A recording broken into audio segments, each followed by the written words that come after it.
understand what the will of the Lord is. And do not be drunk with wine, in which is dissipation, but be filled with the Spirit. And then he gives you examples. Speaking to one another in psalms and hymns and spiritual songs, singing and making melody in your heart to Adonai, giving thanks always for all things to God the Father in the name of our Son, the Son Yeshua. To be filled with the Spirit is to speak to one another with the word of the living God and with spiritual songs. Let me get up in your face a little bit. If I go into your car and hit number 1 on your radio dial, what is it? Because that's the most important station to you.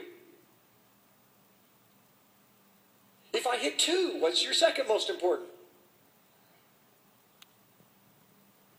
Do you speak with spiritual songs? What do you fill your spirit with? What do you fill your mind with? You only have 100% on the pie graph. If you have 100% in the music section, what percent is spent listening to the words of God through worship? It's spiritual song. What are you putting into your well? What are you drawing from? Which well are you drawing from? You think, oh, that's a good song. I love that song. Great, it's a great song. But do you know it's replacing a spiritual song?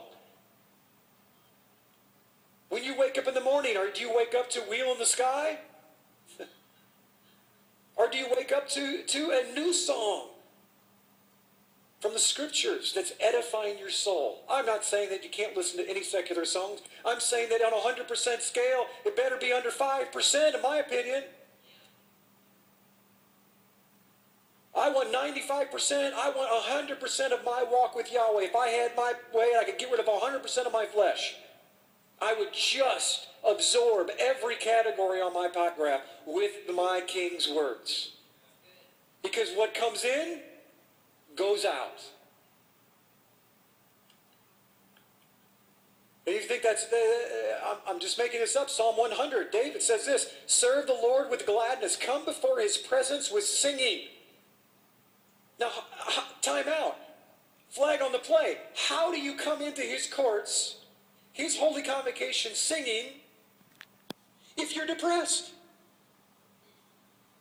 How do you come in singing if you haven't had victory?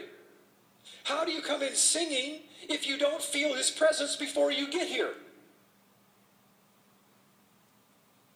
It is our responsibility, ladies and gentlemen, to sing before our King, because we have something inside of us that can't stay silent. The bride cannot stay silent. She must sing. You say, Jim, are you saying that I'm not spiritual if I don't sing? Let me think before I answer that.